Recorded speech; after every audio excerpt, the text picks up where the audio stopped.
Bismillahirrahmanirrahim. Assalamualaikum warahmatullahi wabarakatuh. Kali ini saya akan menyampaikan materi untuk kelas menulis ya. Hari ini ada kegiatan menulis untuk teman-teman komunitas Tomalolo menulis di Mamuju. Jadi mudah-mudahan materi yang akan saya sampaikan ini bisa bermanfaat, bisa dicerna, bisa diapresiasi ya, karena menulis itu adalah bagian dari keterampilan yang membutuhkan latihan terus menerus ya, diulang-ulangi ya. Nah, baiklah teman-teman sekalian ya yang menyimak podcast Dengadi ya. Judul ini si apa dalam menulis kreatif ya, oleh Adi Arwan Alimin selaku pendiri Rumah Menulis. Semua orang ingin menjadi penulis yang baik ya, kalau dia memiliki bakat atau minat sebagai penulis ya. Dan hari ini kita akan mencoba mencari tahu bagaimana sebenarnya proses kreatif dalam menulis jenis-jenis tulisan kreatif itu ya. Oke, silakan disimak. Jadi kita berangkat dari definisi ya, bahwa menulis kreatif itu adalah segala tulisan yang melampaui batas-batas literatur profesional, jurnalistik, akademik, atau teknis yang biasanya diidentifikasi dengan penekanan pada keterampilan naratif, pengembangan karakter, penggunaan kiasan sastra, atau dengan berbagai tradisi puisi dan puisi gitu ya. Jadi yang dimaksud di sini melampaui batas-batas literatur profesional, jurnalistik dan akademik ya, karena memang wilayah menulis kreatif itu ya tidak dibatasi oleh standar teknis atau yang amat formal, misalnya model-model berita, kemudian makalah, skripsi, tesis dan sebagainya. Nah, karena cakupan menulis kreatif itu ya tidak berlandas di situ ya. Jadi ini adalah genre yang berbeda dari menulis secara populer, misalnya karya-karya tulis yang sifatnya lebih serius kan gitu ya. Saya kira itu pengertian yang lebih lebih mudah ya. Kemudian menulis kreatif juga sesungguhnya adalah proses menuangkan ide atau gagasan sebuah wujud pengendalian pikiran-pikiran kreatif agar dapat menjadi tulisan yang baik dan menarik. Nah, jadi ini adalah semacam bentuk ekspresi cara berpikir dalam menuangkan ide. Karena semua orang memiliki ide ya atau gagasan. Nah, saya yakin semua orang, saya ulangi ya, bahwa saya yakin semua orang memiliki ide atau gagasan yang dapat dikembangkan ya.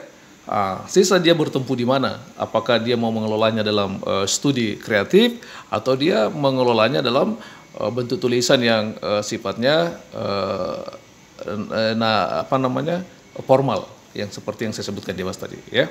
Jadi pada intinya menulis kreatif itu menulis untuk sastra ya.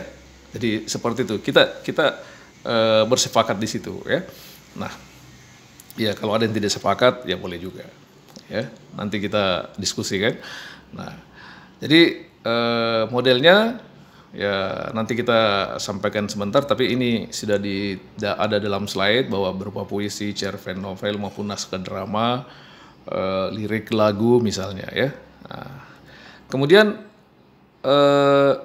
definisi yang lain ya, karena definisi menulis itu banyak sekali menurut para ahli dan menurut para penulis itu sendiri yang menemukan pengertian berdasarkan pengalaman-pengalaman mereka ya. Jadi menulis kreatif itu merupakan jenis penulisan yang bisa dikategori sebagai penulisan sastra. Nah, tadi saya sudah sebutkan di awal ya. Nah, semuanya ingin memiliki tujuan untuk menarik audiens atau pembaca gitu ya. Nah, kemudian uraiannya ini singkat sesungguhnya ya. Biasanya uraian itu panjang, tapi di sini singkat. Untuk memproduksi tulisan kreatif dibutuhkan kemampuan untuk membangun imajinasi pembaca, ya, membangun asosiasi di pikiran pembaca seperti yang mungkin dipikirkan oleh penulisnya, atau bahkan pembaca itu dapat memikirkan hal yang lebih jauh dari apa yang dipikirkan sesungguhnya oleh penulis, ya.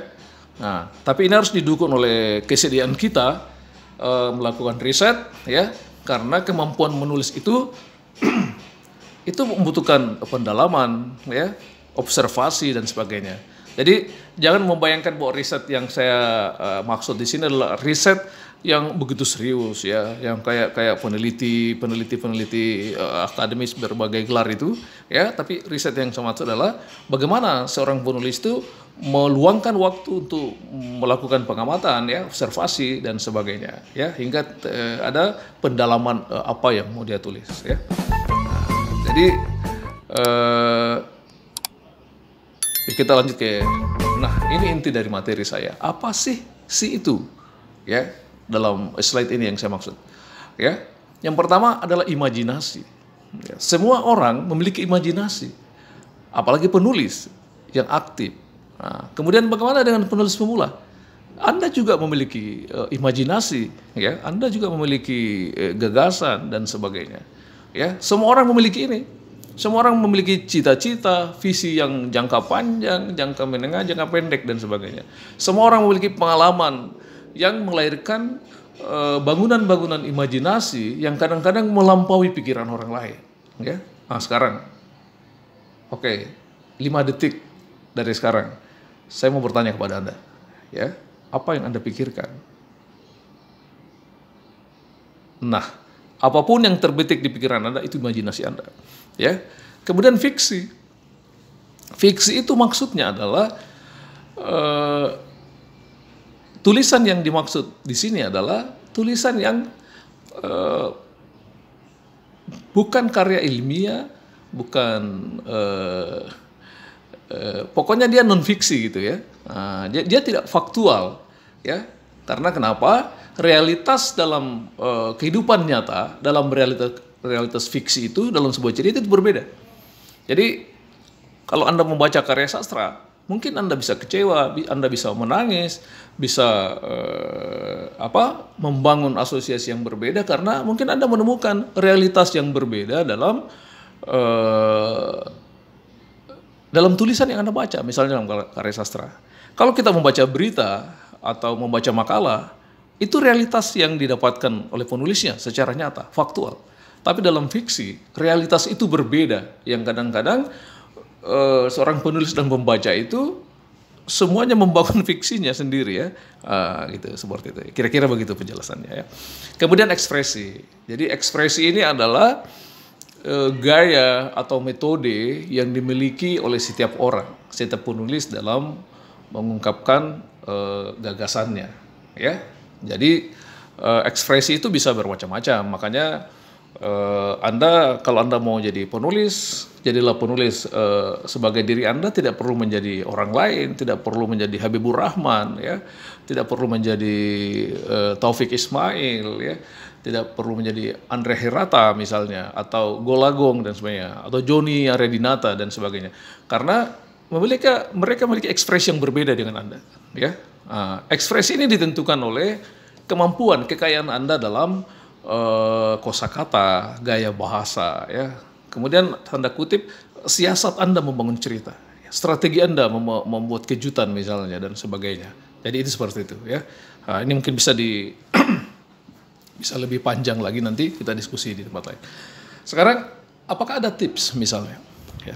Ya paling tidak ini beberapa di antara tips yang begitu banyak, ya. Tapi yang pertama, ya gunakan, tentu saja Anda harus menggunakan teknik deskripsi, ya.